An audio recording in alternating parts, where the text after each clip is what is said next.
I worked a lot on neutrinos, and this lecture I gave here, just here 1 year ago. So if you want to go to sleep and then you want to see the recorded lecture, will be somewhere in the database.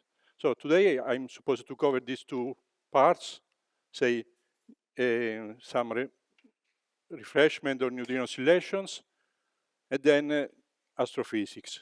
Like Cecilia, I had the same advisor, Alexei Smirnov, who is an expert in oscillation, and we probably will cover similar topics. So I will use mostly two reviews as a reference, this introductory formalism for neutrino oscillation that I prepared together with a few students some years ago, and I think it's very readable.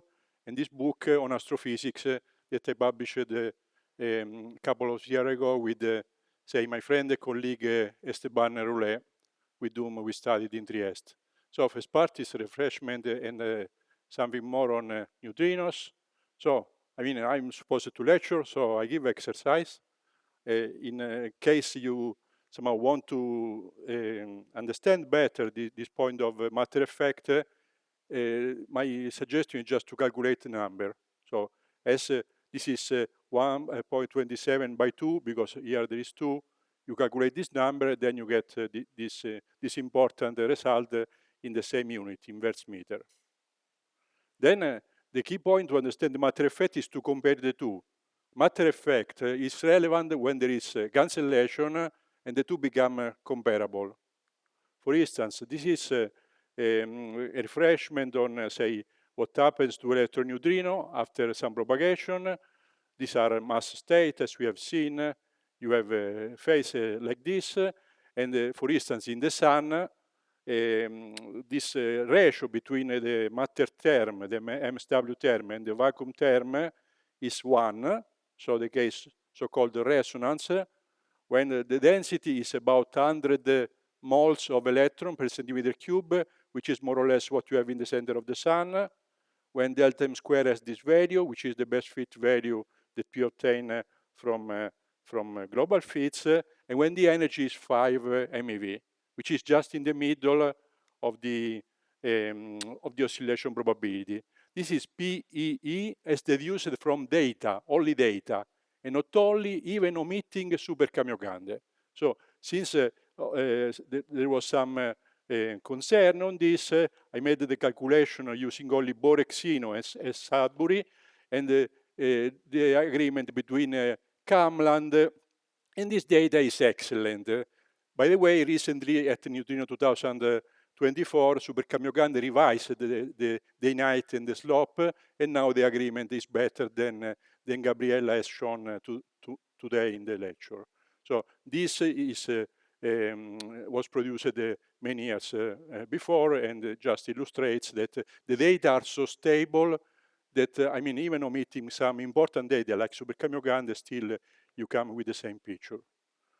Now, one slide I added for you, because you asked concerning when this matter or Mikheyev-Smirnov-Wolfenstein effect is large. By checking this condition of V over delta m square over 2E is equal to 1, you will discover that this is larger at 5 GeV. This is the region where you better search for matter effect on terrestrial experiments. This other point we are already covered. By the way, I just point to you that this diagram with energy of neutrino and cosine of zenith angle is produced more than 20 years ago and is very similar to today. As you see, this is this 5 GeV I was telling, this is the resonance on the mantle, this is on the core, just to say that indeed even few years after Super Kamiokande result at Takayama, I mean, immediately people realized that you would have something like this, and people are discussing this quite effectively. This is, of course, what we call normal mass hierarchy, or normal ordering is the same. Now, the very interesting case of oscillation for high-energy neutrinos produced in cosmic sources, in fact, is very simple. The formula was shown, in fact, by Gabriella. This is called the Gribov on the Gorbo because these two guys discussed this in 60s, and it's also called the classical regime, as Bilenki and Pontecorvo used to call it.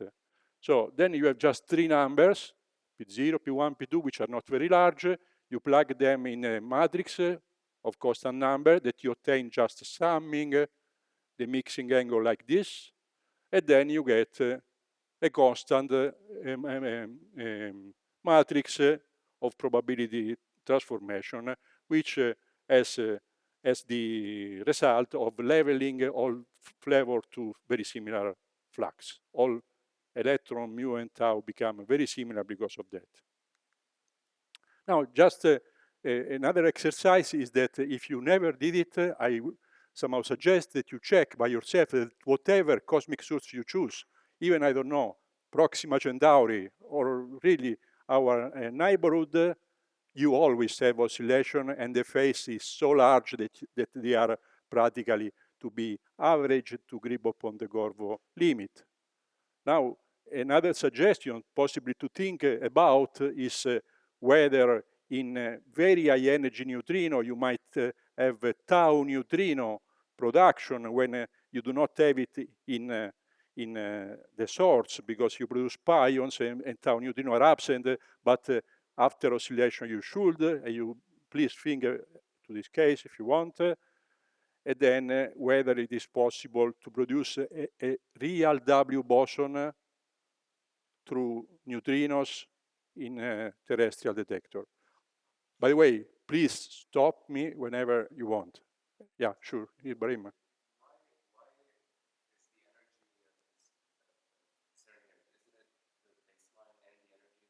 Absolutely right. An energy and baseline, but this is, say, a typical a minimal energy that you measure for the case of say, ultra energy neutrino. So, and then this is just a reference. If you want to use 100 GeV, it's okay. The baseline is the typical one of cosmic situation. You just take the delta m square from wherever you want, and you plug, and you check that this phase of oscillation are very large.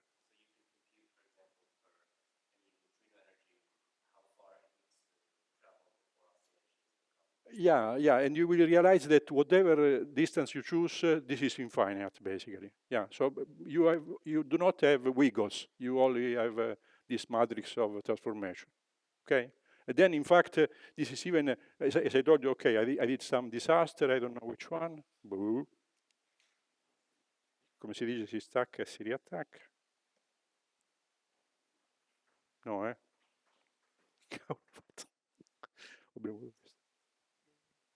Ok, va bene.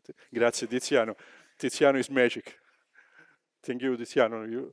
So I just want to say, okay, like this, no, that this is a constant matrix, and there are only 3 parameters. Although you have 4 parameters in the mixing matrix, for this constant matrix, only 3 play a role. And this is, okay, this is just to also tell that calculation of stellar neutrino global, this is the first global analysis of stellar neutrino, which was made about 20 years ago, already arrived to the conclusion that the number of cosmological neutrinos should be more than 3. Now it is excluded, so I don't understand why we should insist on stellar neutrino. Still, I know that people is discussing a lot this. Now, this is probably a subtlety that we are not very interested, but just conceptually, oscillation is an effect of the phase of the states. When the phase of the 2 mass states are different, flavor change. On the other hand, you have some wave packet associated to the mass state, and they can separate. And these are 2 different effects. So this is, in a sense, on space coordinate, this is on momenta. Now, my suggestion is somehow to check that these 2 effects have some natural hierarchy. So this so-called unpacketing, when the 2 packets separate, have as an associate time given by the difference of velocity of wave packet. This is the time for oscillation to occur. So you please check that this time is shorter than this in all practical situations. Somehow you will have packet separation, but in practice it won't be somehow detectable. This is a formula when you have the wave function with mixing and also with wave packet separated. No? If you want to have some global view, this is, if you omit this, you have the usual formula, and this is some shape of the packet which also carry information on the velocity. No? It's very clean and neat and can be derived without much effort. Now let me pass to astrophysics, which is the main topic in which we are interested. I will insist on, say, this kind of situation because this concerns also theoretical remark at points. No? I mean, it's not that astrophysics is God-given, as a particle physicist we are used to think. This is certainly not true. And as I will show in several cases, it was a difficult and important discussion to be dealt with. Okay, this was the plan of the lecture. I will be fast on solar neutrino. I will skip fully supernova neutrino that Cristina will instead cover in a tomorrow in a subsequent lecture. And let me just say, pass to solar neutrino, telling that this is not only oscillations. So this is a famous, somehow, couple of pictures on 2 Nobel Prizes which were recently assigned to neutrinos. One for the discovery of neutrino astrophysics to Koshiba, who is the guy who chose this phototube, which are the reason of success of Kamiokande, and from Ray Davis, who is the leader of home stake experiment, and then eventually this is Kajita, who will be our guest tomorrow, as you know, and Art McDonald, the leader of Sudbury. So, but I mean, I'm sure you don't believe that these are the only people who contributed significantly to neutrino science, and here are 3 renowned theorists that I believe should be mentioned explicitly because not all of them were. One is Shoichi Sakata, one student of Yukawa, Japanese, who had an important contribution on neutrino, Bruno Pontecorvo, and John Bacall, who somehow had a lot of merits in neutrino science, although they were not recognized by Nobel Prize. This is the paper, for instance, of the person who created the concept of Sudbury neutrino, of SNO, Herbie Chen, whom unfortunately passed away too early.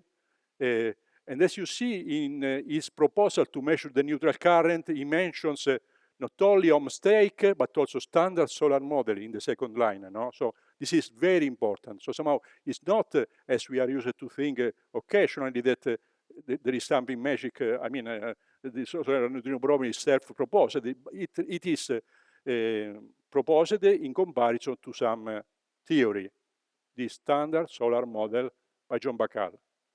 And then oscillations are also mentioned. You see that, in fact, say, Fowler, theorist here, Bacall is mentioned in a review paper here, Bruno Pontecorvo, etc. Gribov and Pontecorvo, and Bilenki and Pontecorvo that I mentioned a few seconds ago. Now, the most useful book still in solar neutrino, I would say, is this book, which is apparently pretty old, but it was written by a person who worked for decades on that, and I strongly recommend it to you if you are interested to go seriously into solar neutrino science. And let me talk a bit of sun. Now, it is possible, in fact, studying the surface of the sun to deduce the velocity of the inner part of the sun, because the sun is vibrating, and then inverting this vibration and knowing the sound velocity inside, you realize that at a certain depth, the sun moves like a rigid body. So this is the core. And this is not a theoretical construction. It's something that we can deduce from data. While in the surface and near to the surface, in the so-called convective zone, there is a differential velocity. No? So this is faster, this is slower. Now, as this number was mentioned, the solar luminosity, the power which is emitted per second, which is huge. You measure the abundances of the elements. Astronomers talk of metals, but metals is everything which is not hydrogen or helium. It's sort of silly, but X is hydrogen abundance, Y is helium abundance, and Z is all the rest. In good approximation, Z is all that matter to build a standard solar model. So this discipline is called helioseismology, and this is important because it allows a determination of the velocity of sound here, which depends upon the constitution of the sun, which does not agree well with the theory. Now, this was fastly mentioned, but there are two chains for energy production in regular star. One is so-called PP chain that I will define better. One is this so-called carbon, nitrogen, oxygen cycle. And the sun is here, so it mostly works through this PP chain, but also a little through this CNO cycle. Now, this is just a reminder that the sun produces neutrinos, which immediately exit from this 700,000 kilometer region and then go to Earth, while the light instead have to be reprocessed before it comes out. And here are the network of nuclear reaction which lead to energy production in the center of the sun, which produce fusion of hydrogen into helium-4. So this is similar to what today was shown for nucleosynthesis. Hydrogen produces deuterium, helium-3, etc. Now, and the colored arrows are those when you have some weak interaction and then neutrino are released. So this is the legenda where you can read the energy of neutrino. The higher the energy, the easier is to find them. And this is the first one which was measured, so-called the boron neutrino. So this was discovered by Fowler in 50s, and originally people only thought to this part. I mean, people like von Weizsäcker and Bethe. So this instead is the CNO cycle, which was thought to be the dominant cycle in the beginning, in 30s, and now we know it's not. So there is some absorption of proton from here to here, to here, to here, and then there is some alpha decay. So this is almost entirely due to this part of the cycle. This catalytic cycle eventually leads to neutrinos here and here.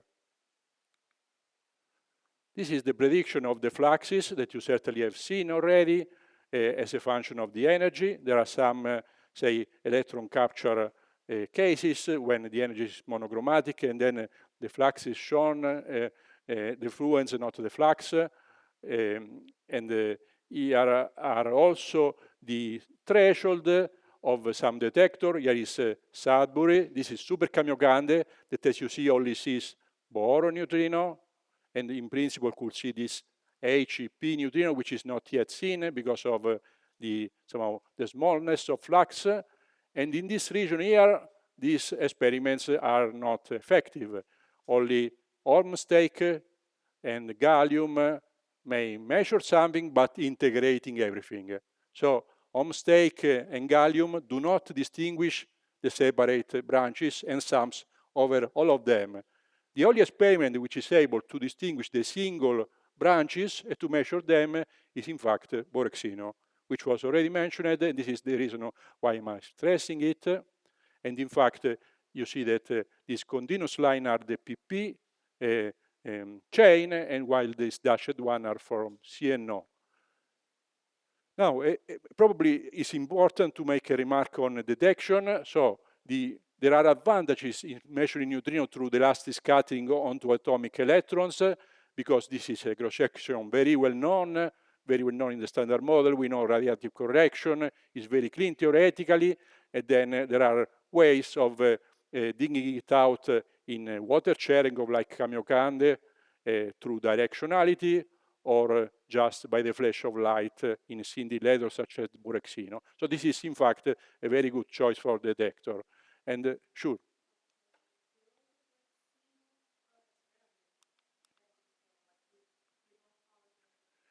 In principle, there is this gallium integrating a part of PP, but as you see, I mean, the only flux which is significantly contributing according to theory, according to standard solar model, is this PP, which is already, which, as I show here, is checked by Borexino. Borexino have seen the PP chain, yeah.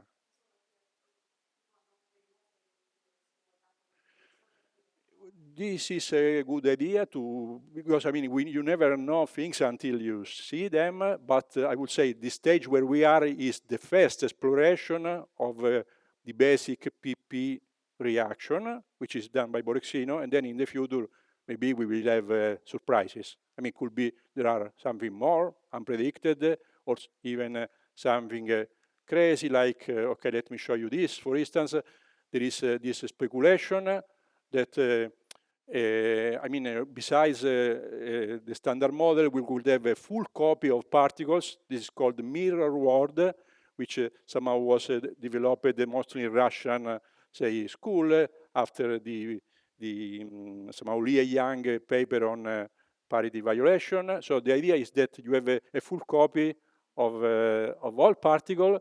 In this model, you can have a natural candidate for dark matter, which will be the mirror baryons. So mirror baryon would have only gravitational interaction in common with us, but they would have their own, say, mirror standard model. On the other hand, the neutrino could mix, and then you would have some degeneracy broken by some, I don't know, inverse of Planck scale, and you would have new oscillations with maximal mixing on very long scale. So this is, for instance, large mixing angle, the probability of survival with such an effect superimposed. So you could have distortion of this, in a sense, in a motivated model with sterile neutrino. So measuring accurately the shape of PP could be testing this, could test this un'altra volta. No, ce l'ho fatta.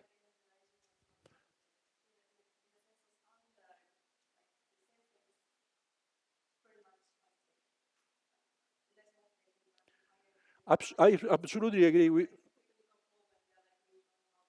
Absolutely, I agree with you. I mean, depending on, in a sense, what we believe, what we trust, what we consider reasonable, I would say standard model of particles, standard model of astrophysics are very reliable in a sense, in a general sense. Now, the standard model of astrophysics is to be improved because of these metallicity points I just mentioned very rapidly. So the abundance of metals does not agree with the measured abundance in the center of the sun. You measure the quantity of carbon through CNO, and the agreement is not perfect. So this is probably a good reason why we should revise the model, maybe some early accretion, God knows what.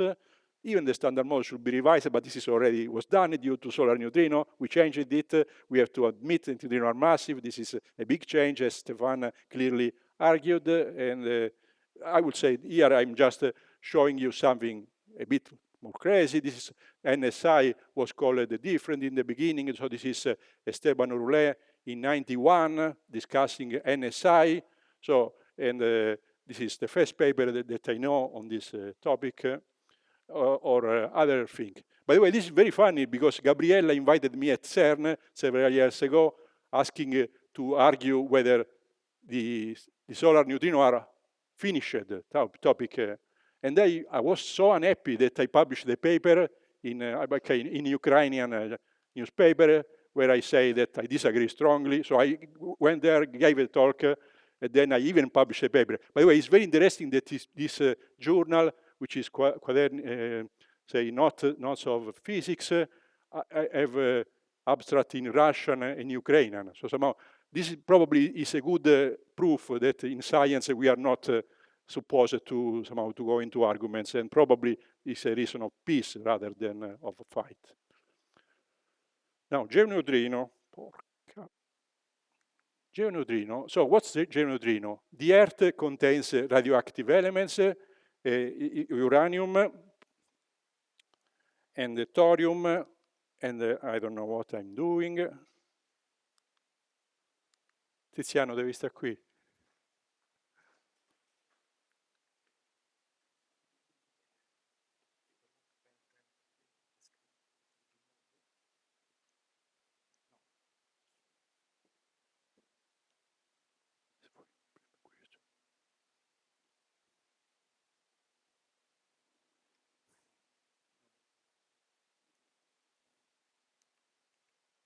Facciamo sta chiamata. hardware.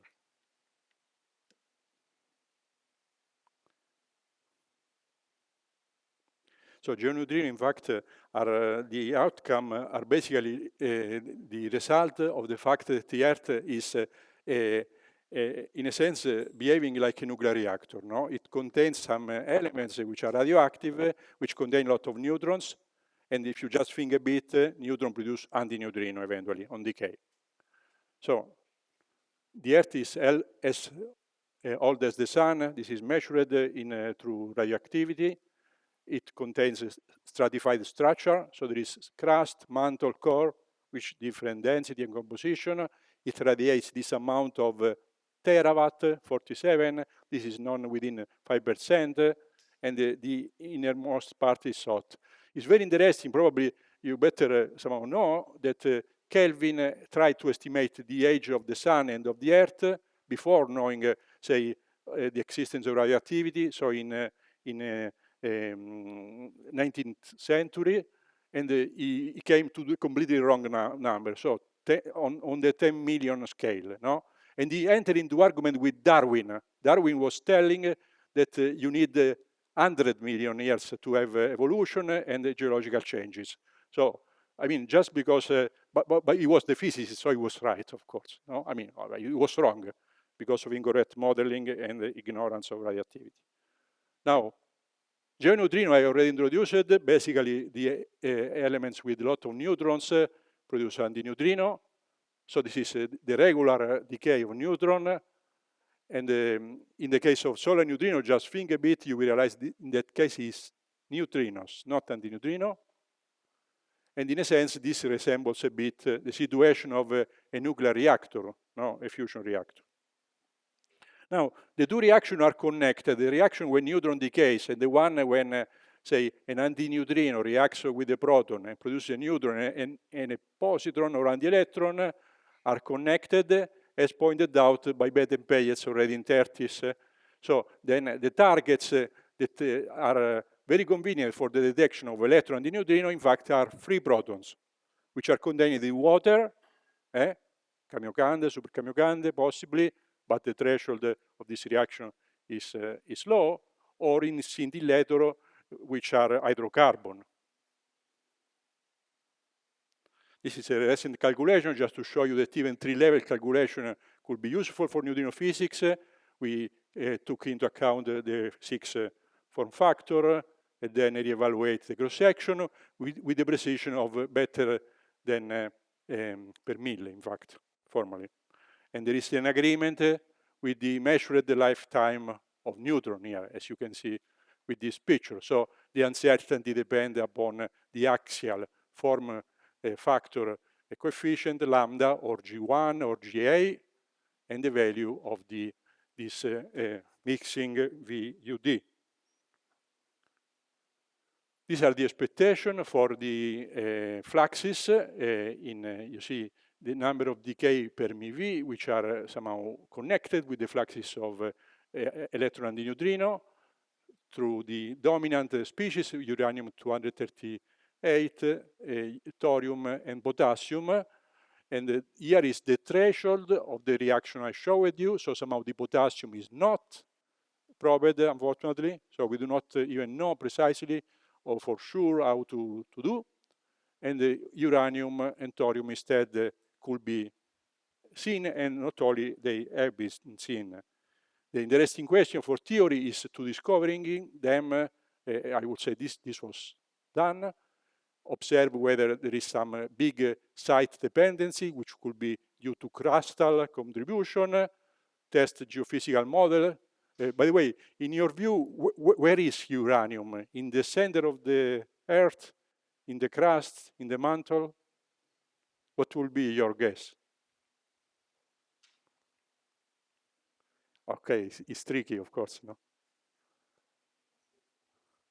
Uranium, in the Earth, there are the structure, I mean, the center of the Earth, the core, the mantle, and the crust. I mean, this solid part where we are standing. What's your guess?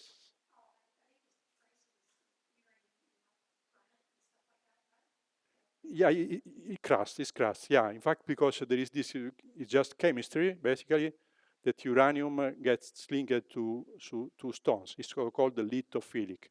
It's some point of geophysics. You think this is, I mean, people might think that it's heavy and goes down, but that is not. No, it's just somehow over the top. And these are the observation of this geoneutrino. This is this blue and light blue component in borexino, and the same in Camland. So this is observed, even though, I mean, it's hard to say that you can distinguish these two components, and this reactor neutrino is an unpleasant background. In Japan, as you know, there are nuclear reactors, but there was a moment when they were switched off due to situation that you certainly remember. So summary is that this is a new geophysical tool, this geoneutrino. So it's something new. Geophysicists are taking seriously this kind of probe, and this will allow interesting question to be addressed. Maybe not so interesting for us, but certainly interesting for planetology and other reason. And with the Chinese detector Juno, most likely this will improve. Supernova I skip because Christina will solve this. Let me skip. Just a few words on atmospheric neutrino. So you know atmospheric neutrino are produced by the fact that cosmic ray, which are coming to us, hit the atmosphere and then convert into mesons and meson decay.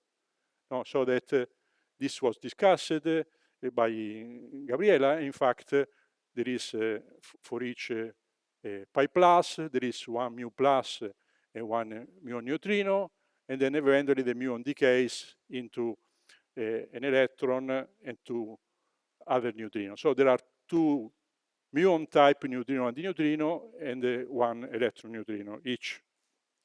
Now it's interesting that when the energy are high enough around the GV or so, the muons reach the Earth, and then they don't decay. Basically, because of this reason, the flux of atmospheric neutrino is enriched in muon neutrino, no? Because the mu somehow decay in a sense is omitted. You have only this primary muon neutrino. So the background of atmospheric neutrino or the flux of atmospheric neutrino at energy which are high enough is muon neutrino mostly.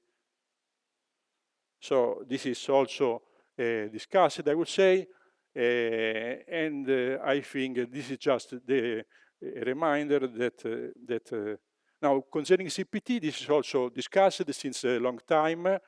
So Pakvasa, Barger, and colleagues proposed this in 2000, and a few years later we made the calculation keeping the two delta m squared different with Alessandro Strumia, and we found a good agreement with the CPT conserving situation. We did not somehow redo the calculations.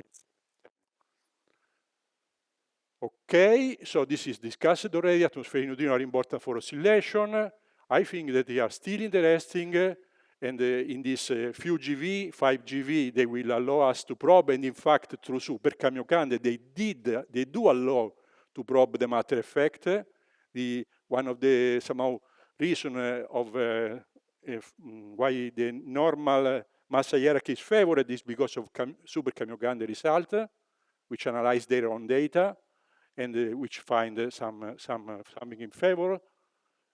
At high energy, this is not known. This is some question which could be interesting for theorists, because after pions, after kaon, also charmed meson are produced, but they were never observed. So the component of flux due to charmed meson, which would look differently from the rest, is still to be searched. They are called prompt neutrino because the charmed meson decay immediately just after they are produced. So while for pion this is different, they are slowed down, and indeed the slope is say shallower. So while in the case of prompt neutrino it will be harder, still this is to be observed. And finally, something on this exciting point of atmospheric neutrino, I just remind you that when cosmic ray collide with some target, they produce pions, and then you have high energy gamma and high energy neutrino that an observer can see. The usual thumb rule is that the energy of the primary pion is about 20% of the one of the primary proton. The energy of gamma is just partitioned in the two ways, so this is factor of 2. This is 1/10 of this proton energy. The energy of neutrino is partitioned in 4, so this is still less. Now, this is known since the 50s. So there is a master thesis, not even a PhD thesis, by a student of Markov, a mathematician, Zeleznik, who is still working in this field. And he makes the point that if there are gamma quanta which were not yet observed in 50s, maybe neutrino are associated. It will be worth of searching if gamma rays are found. The stars like Crab, which for reason I will tell, could be a good emitter, and the same from galactic sender. What's the point? I mean, of course, the high energy neutrino are connected with the cosmic ray population. However, in order to produce neutrino, you need also target.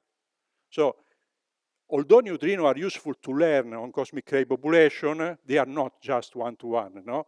Because this is, in a sense, a fixed target experiment. So you need some target to convert the population of cosmic ray into pions. Okay, and I will discuss this a little bit better. So the case of Crab, for instance, you have all the dust around the new star. Now, since that time, we measured the gamma rays very well. This is, for instance, a Fermilat, some catalog. And then this is the projection of the full sky in some projection. So this is the galactic plane. And as you see, you have more gamma here because there are gammas associated with somehow the Milky Way. So the galaxy is a gamma ray emitter.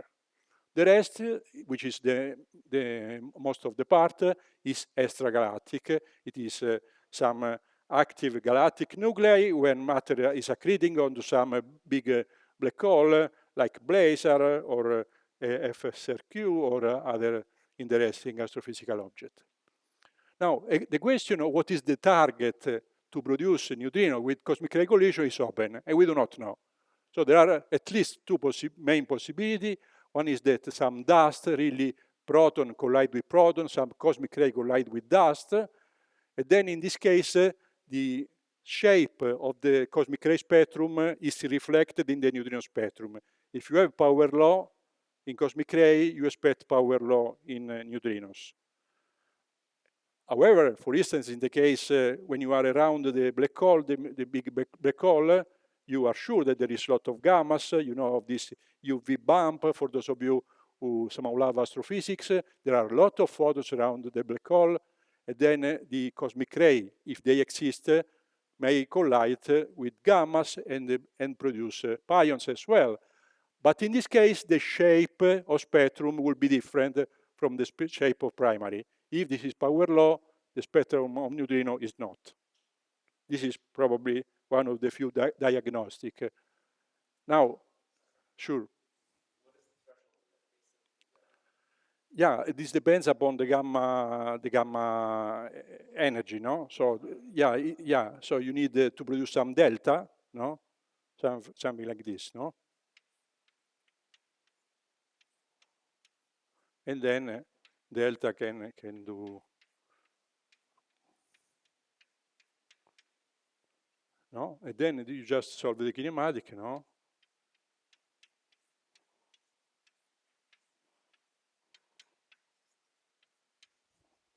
And this is more or less, so the mass of the proton, which is small, plus twice energy of proton, energy of gamma, and then something like, oh my God, cosa è stato?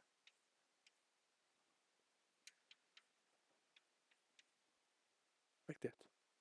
No, I mean, if you take ultraviolet neutrino, 1 electron volt or so, or X-ray if you like better, and then you can derive the threshold. Yeah. Yeah, absolutely right. Yeah, absolutely, absolutely. Absolutely, absolutely. So this is a diagnostic of the system, no? Now this is in a sense a propaganda plot, which was shown since long. So if you have this atmospheric neutrino sloping like e to minus 3.7 due to this effect I rapidly mentioned, but then if, say, cosmic ray produced like Fermi acceleration and converted through protons maintain some very hard slope, sooner or later this will take over. So even even without knowing from where neutrinos are coming, you expect that this new population connected with the cosmic sources will exist. And indeed, it apparently was found. So concerning theory, the goals, this is just a summary. We would like to see some bright point source of high energy neutrino, either steady or depending upon time, sporadic, over the background of atmospheric neutrino.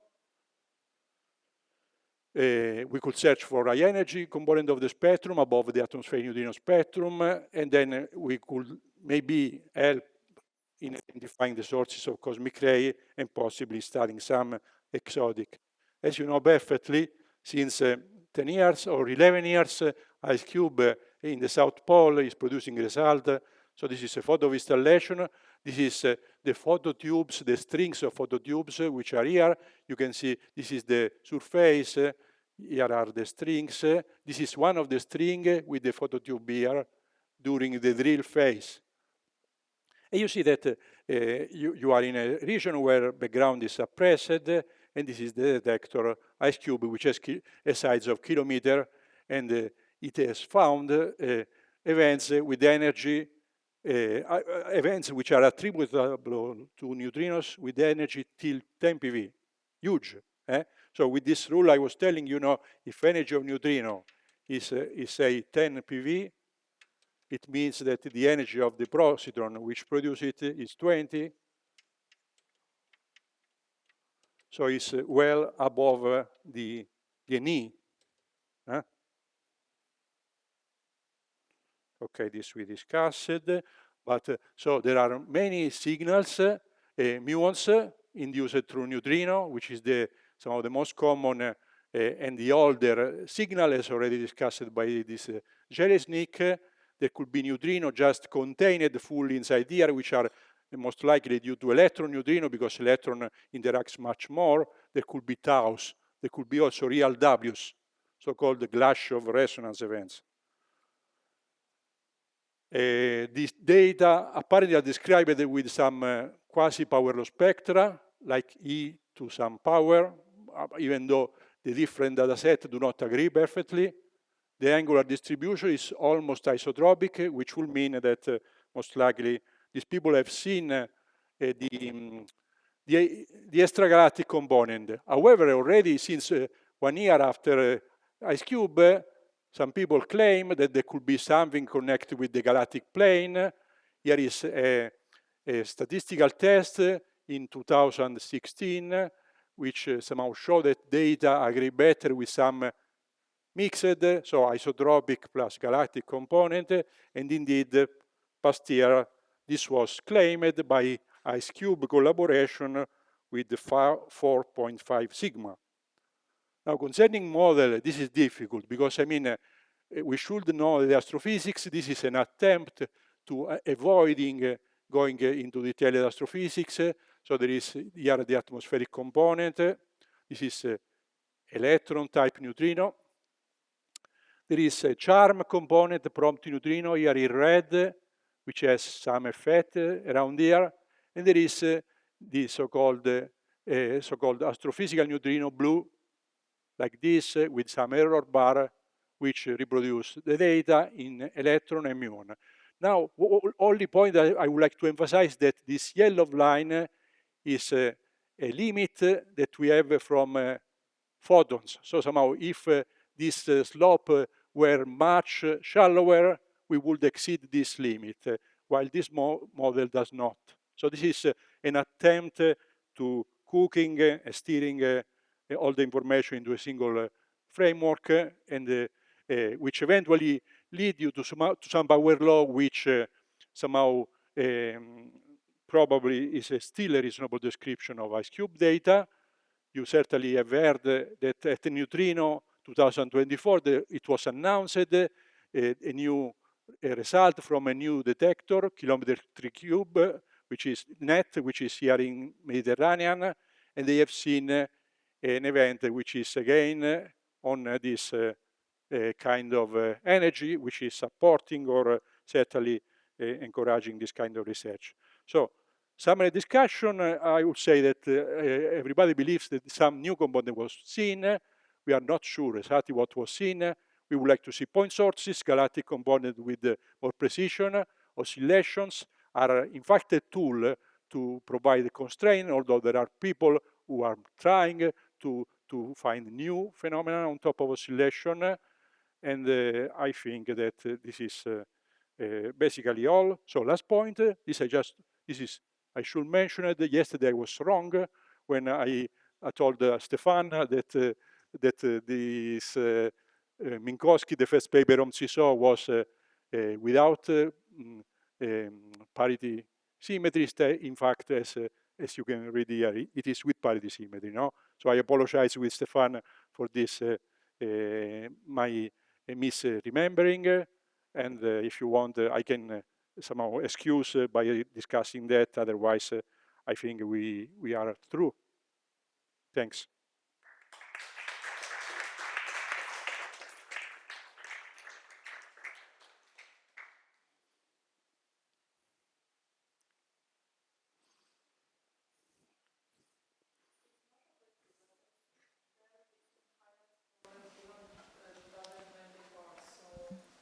Yeah, no, it's not much. I mean, I want to have the full thing, but I have just the same, this paper, and not much more. So there was a talk on history that I have had there. If you are interested in history, you might be consulting that. The important point were the result of Catherine, which was discussed already, this at 0.45 electron volt. And then there is also some claim by Super Kamiokande that maybe this, say, diffuse supernova neutrino background might be close to be seen. So they have some excess. I would say these are the three most exciting news. So support to high energy neutrino physics, bounds, and many other little things. Yeah. Thank you.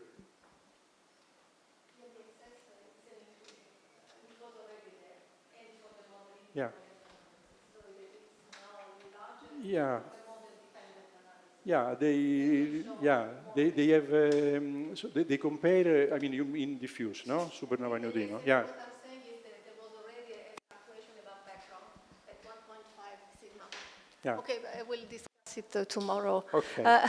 But I just want to complement what Francesco just said, that there was already a fluctuation above background at 1.5 sigma. In what they call the model-independent analysis. And now there is an increase in the excess at 2.3 sigma, but it's not for the model-independent analysis. For the moment, they showed the results for the model-dependent analysis. But the model-independent analysis will come. They were not ready yet. You will discuss it tomorrow, so somehow no not need... the model-independent, so I would have liked. I'm very interested as you are, and let's wait for tomorrow if you want. Yeah, I will just show, discuss it briefly, but I was not at Neutrino 2024, so what I know is from discussions with them, but it's very, I will only show them. I also worked a lot on supernova neutrino. In particular, I also produced the prediction with error bar based on supernova 87.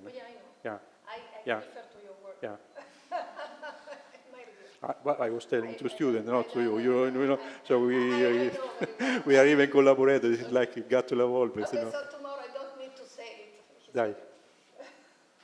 More question or relax? Relax.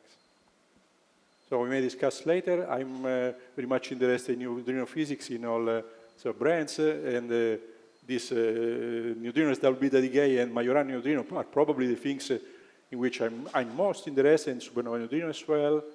And today I'm just Cecilia Leonardini. Ecco. Va bene? Grazie.